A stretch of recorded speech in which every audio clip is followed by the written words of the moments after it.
Well, there's an interesting development.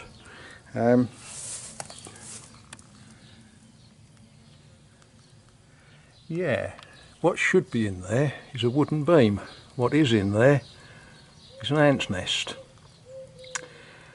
I think that that bit there has got to come off, and we'll see what sort of structural integrity is left behind the render. Yeah,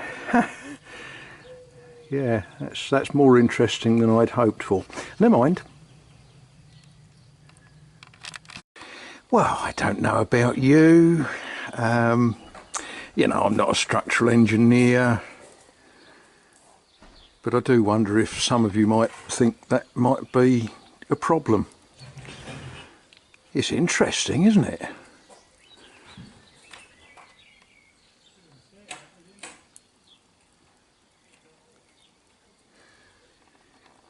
Yeah, what I'm going to do is pull all the render and concrete off and see how much beam I've actually got left. You know, obviously at the moment it's holding the house up, and pulling the concrete render is not going to do anything untoward, except let me see what troubles I've got. Well, I suppose I could sell it as modern art, really, couldn't I? Are we downhearted? Oh dear. It's not good really, is it?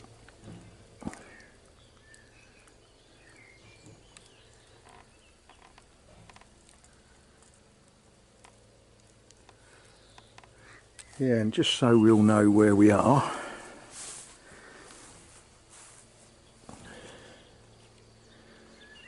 yeah, I think I'm going to have to do some work tomorrow, don't you? Well, good morning to you all, good morning.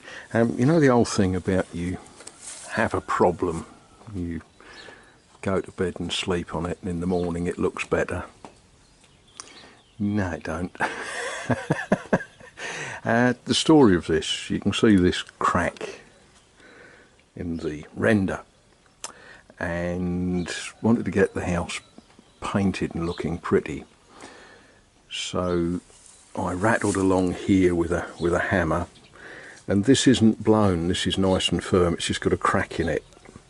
And as I rattled along, when I got to here, there was this horrible hollow sound, so I put a bolster on it and broke a piece out, and suddenly there was thousands, literally thousands of ants, tiny little ants. And then I put a crowbar under the next piece, and it just sort of all fell off, and it fell off, and it came off, and there we are. Not good.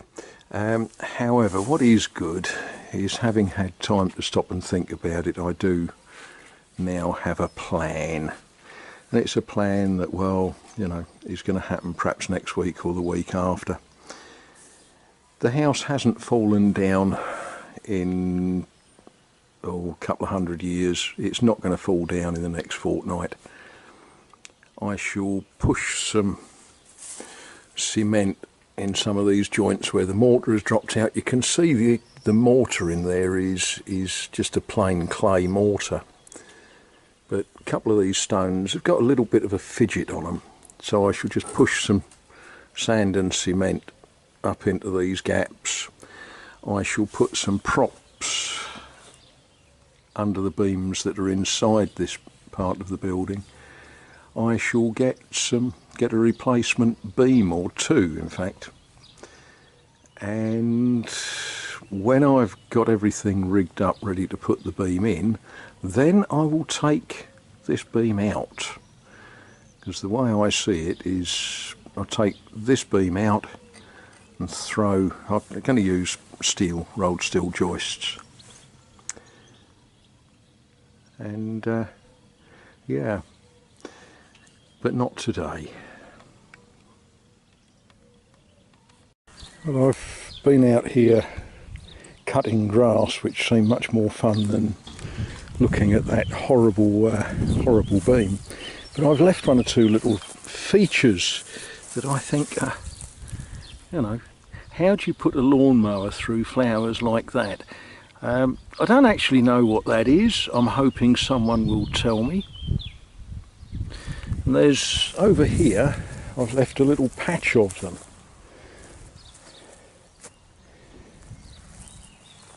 Now they're obviously some sort of meadow flower.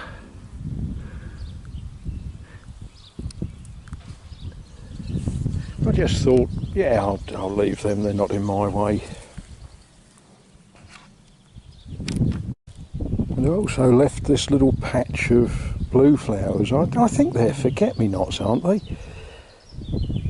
But they just sort of give a little patch of colour, and the bees and such likes rather like them. So again, they're not in my way, they can stay there. And on the subject of pretty little flowers,